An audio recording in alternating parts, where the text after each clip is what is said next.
Welcome to Daily Dreamer, the podcast that provides practical tips and insights to help you reach your biggest dreams. Tune in for daily doses of motivation, inspiration, and actionable advice to turn your aspirations into reality. Whether you're looking to find clarity, boost your confidence, or stay on track with your goals, Daily Dreamer is here to guide you every step of the way.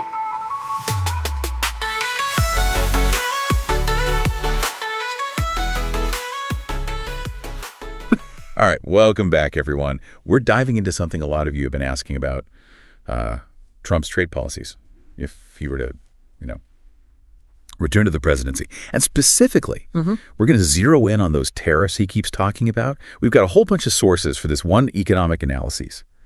Expert opinions. We'll even look at potential impacts on different industries, manufacturing, even agriculture.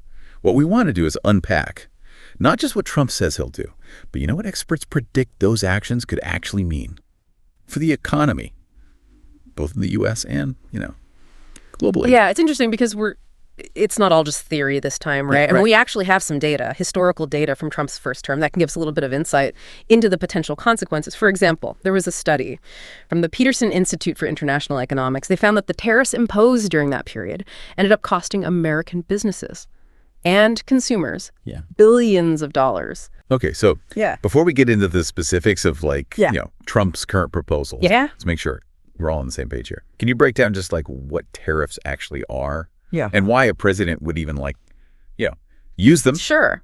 The simplest way to put it is tariffs are taxes on goods that are imported from other countries. So when something like a product, arrives from overseas, the government, they tack on this extra fee, makes it more expensive for businesses to import. And there are different reasons why a president would do that. But I'd say the most common ones are to protect domestic industries from foreign competition and to try to reduce what we call the trade deficit, which is basically the difference between a country's imports and its exports. So kind of about giving American-made products a little bit of an edge. Right. But I'm guessing there's more to it than that. Oh, yeah, absolutely. While the intention might be to shield domestic industries, there are often unintended consequences. The one we see most immediately is that those added import costs, they often get passed along to us, the consumers, and that means you could end up seeing higher prices for all sorts of things. Clothes, electronics, cars, groceries. Yeah, that makes sense. Yeah. Now, looking at the specifics of Trump's kind of current tariff plan he's proposing, a 10 to 20% universal tariff on all imported goods, and even higher ones, up to 60%.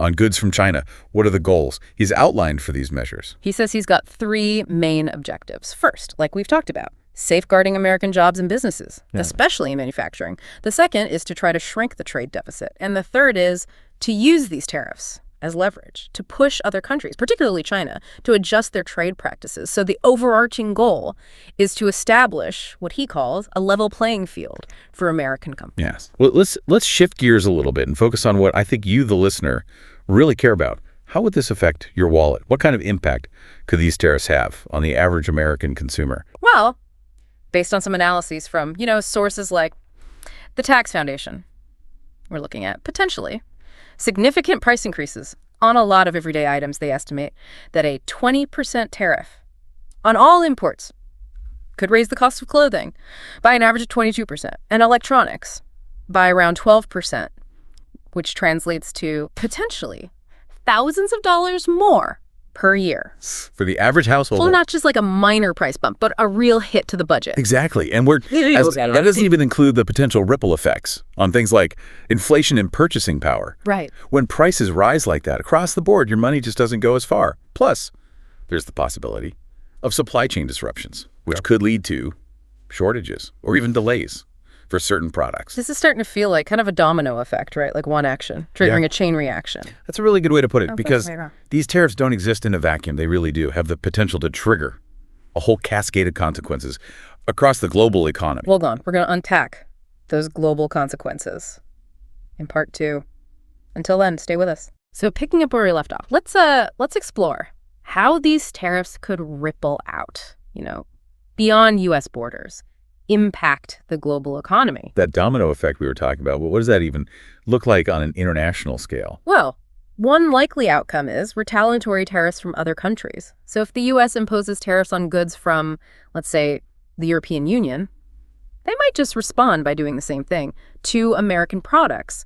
And this can kind of escalate into a full-blown trade war, which can really disrupt global trade flows and ultimately damage economies on all sides. These trade wars, are they just like economic posturing, or do they have real-world consequences? They definitely have real-world consequences. One historical example is the Smoot-Hawley Tariff Act. Back in 1930, they raised tariffs on thousands of imported goods, and a lot of economists believe that this act actually made the Great Depression even worse by triggering those retaliatory tariffs, contributing to a global trade collapse. Wow, that's a sobering example. It sounds like these trade wars can really have a chilling effect on the entire global economy. Yeah, they can. And the impact is often felt very acutely in emerging markets. Think about countries like Mexico. They rely heavily on trade with the U.S., and they could experience a pretty significant economic downturn if those trade relationships are disrupted, leading to job losses, reduced investment, even a decline in living standards. So we've got potential trade wars, economic slowdowns, emerging markets taking a hit. Anything else we need to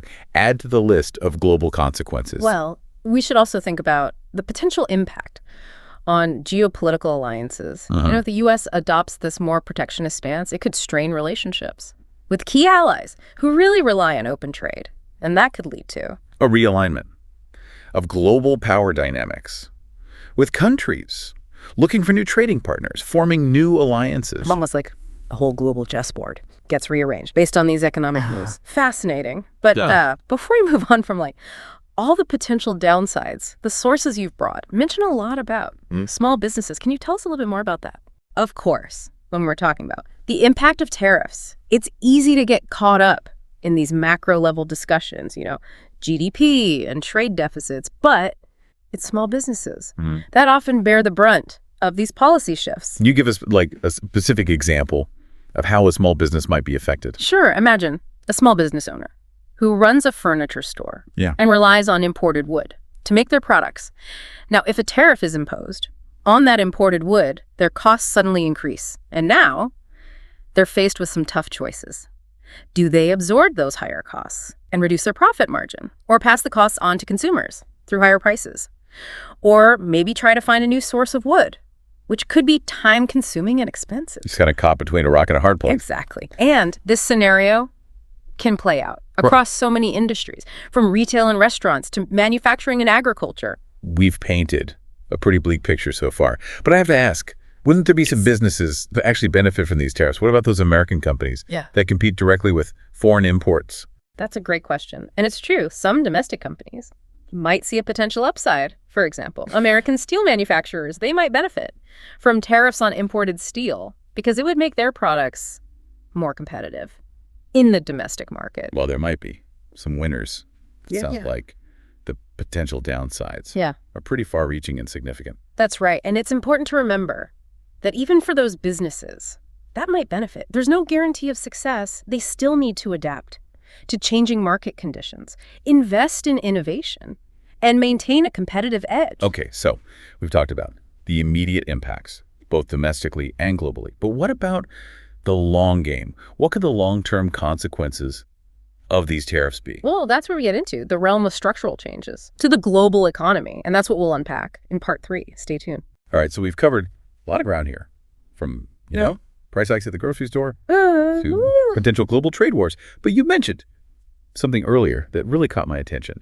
These potential structural changes to the global economy. Can you elaborate on that a little bit? Yeah. When you talk about structural changes, we're really talking about shifts that could fundamentally change the way global trade works, how countries interact economically, even the balance of power on the world stage. So give us a concrete example of what a structural change might look like. One possibility is a move towards greater self-sufficiency. So if countries feel like they can't rely on global trade against all these tariffs, all this uncertainty, they might start investing more in domestic production. So imagine a future where instead of these complex global supply chains, countries are prioritizing making things within their own borders. So instead of a global economy based on specialization and free trade, we could see a shift towards more regionalized or nationalized economy. Exactly. And that could have huge implications, both positive and negative.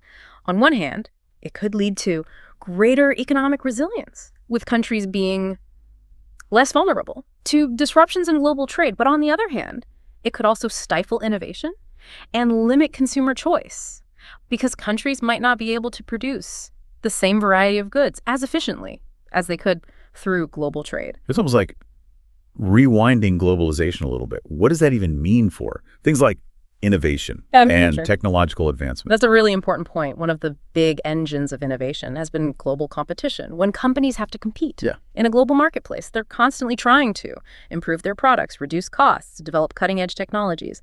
But if that competitive pressure goes away, the pace of innovation might slow down too. So less competition could actually lead to stagnation, even if it initially provides a sense of stability. It is kind of counterintuitive. But we can see examples of this in history. Look at the Soviet Union. They had a largely closed economy. And while they did achieve some technological breakthroughs overall, they fell behind the West in terms of innovation and economic growth. Okay, so we've got potential economic slowdowns. Of course. Trade wars, geopolitical shifts, and now this possibility of a less innovative, less interconnected world, it feels like. A lot of potential downsides. Did the sources mention any positives at all? Well, it's important to note that some people argue these policies could have benefits. For example, a shift toward domestic production could revitalize certain industries, particularly manufacturing, and that could lead to job creation in those sectors. A potential boost for American manufacturing, but at what cost? It's a real trade-off, and it seems like there's just so much uncertainty surrounding it. There is, and that's why it's really important to look at these issues with a critical and informed perspective. We need to consider multiple viewpoints, weigh the potential benefits against the risks, and avoid making snap judgments based on headlines or political rhetoric. That's really where a deep dive like this comes in. It gives us a chance to step back, look at the nuances, grapple with the complexities. We may not have all the answers, but we can definitely ask better questions. Absolutely, and ultimately, that's what we're hoping to achieve here, to give you, the listener, the knowledge and insights you need to really understand this complex landscape and have meaningful conversations about these important issues. So, as we're wrapping up this deep dive into Trump's trade policies, what's the key takeaway you want our listeners to walk away with? The main thing to remember is that these policies have the power to completely reshape the global economic and political landscape. There are no easy answers here, and no guaranteed outcomes. It's a complex issue with big trade-offs and a lot of uncertainty. And on that note, we'll leave you with a final thought to ponder. The sources suggest that one potential outcome of these policies is a move towards greater self-sufficiency. Do you think that would be a good or bad thing for the world? Something to think about as you continue to explore this issue. Until next time, keep diving deeper. And we'll see you on our next deep dive.